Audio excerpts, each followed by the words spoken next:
Bonjour à toutes et à tous, j'espère que vous allez bien. Alors, voici la tendance du mercredi 15 novembre 2023.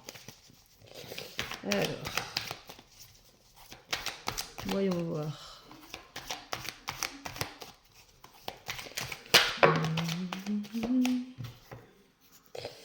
Poum, poum, poum.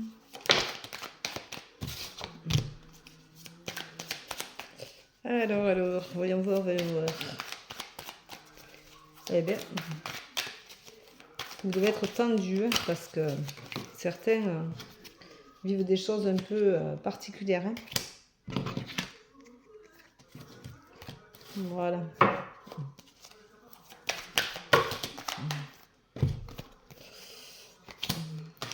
Alors, aujourd'hui, on vous dit que vous êtes dans l'accusation. Alors, vous devez peut-être vous en vouloir un peu trop et du coup, vous avez du mal à avancer et c'est compliqué pour vous. Donc, je pense que vous êtes nombreux dans ce cas-là à ne pas trop savoir si les choix que vous avez faits étaient les bons, mais en attendant, vous vous accusez et pour vous, c'est pas la bonne solution.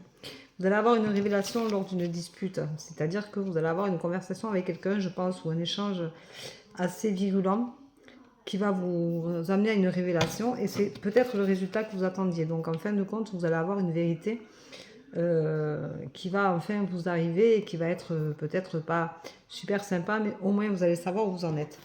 Alors vous allez avoir la sensation d'être en échec, mais vous n'êtes pas en échec, comme d'habitude, c'est une expérience qui se passe et dont vous avez besoin pour comprendre et pour évoluer. Donc elle est tout à fait normale et légitime. Donc ce n'est pas un échec, prenez-le comme quelque chose qui vous permet de grandir et d'avancer. Alors vous doutez beaucoup de vous, bien entendu. Et donc on vous dit encore une fois de croire en vous, d'avoir confiance en vous, parce que votre âme sait où elle va. Si vous êtes un peu perdu, votre âme sait. Alors rassurez-vous, tout va bien se passer, tout sera fait avec beaucoup d'équité pour vous. Vous êtes protégé, l'univers est là et vous guide justement à sortir de cette impasse qui pour vous est compliquée et douloureuse. Mais en fin de compte, vous vous bloquez, donc débloquez-vous et vous verrez que tout se passera beaucoup mieux. Donc vous posez toujours beaucoup de questions parce que bien entendu vous allez avoir un choix à faire. Alors ça ne veut pas dire que vous allez vous disputer avec quelqu'un, ça ne veut pas dire que tout s'arrête aujourd'hui, ça veut dire que vous n'êtes pas en accord commun avec vous-même et que vous n'arrivez pas à vous débloquer et à faire des choix qui soient légitimes pour vous, qui soient corrects pour vous et qui soient dans ce que vous attendez de votre vie. Donc à vous de vous remettre en question, à vous de savoir vraiment vers quel chemin vous voulez aller. Faites le bon choix, donc réfléchissez, mûrissez, grandissez dans votre tête. Parfois un peu de spontanéité c'est aussi légitime et c'est aussi bien que de se poser trop de questions. Vous voyez, vous avez les doutes qui est là. Il faut des fois arrêter de se poser mille et une questions. Vous avez le doute et le questionnement qui est là. Donc on vous dit d'avoir confiance en vous, les choix seront les bons, quoi qu'il en soit. Alors remettez-vous en question parce que peut-être que, en fin de compte, le problème vient simplement de vous et de votre vision de la vie et des visions de ce que vous pouvez ressentir. Voilà, des fois on a des sentiments qui ont besoin de s'extérioriser, d'être là, mais il faut aussi arrêter des fois d'avoir peur, de vivre dans des angoisses qui ne sont pas légitimes et qui ne sont pas bonnes pour vous, parce que de toute façon, quoi qu'il en soit, quand on est dans des angoisses, dans de la peur, ce sont des sentiments qui sont douloureux et qui font mal et auxquels on ne se débloque pas comme ça. Si vous avez des blessures, guérissez-les. Faites des lettres de pardon.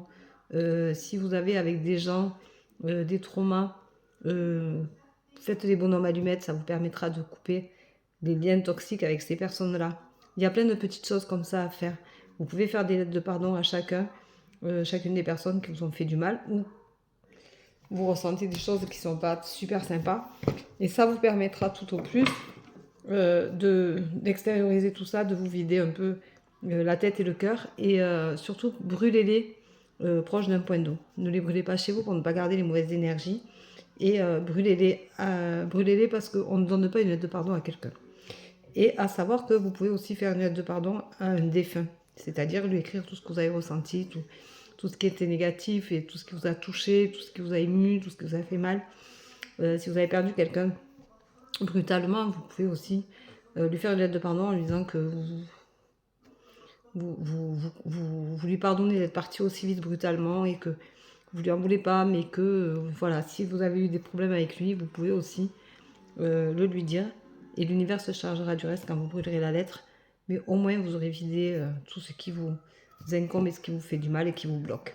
Voilà, je vous souhaite une très très belle journée. Je vous embrasse, je vous dis à demain. Prenez soin de vous. Bye bye.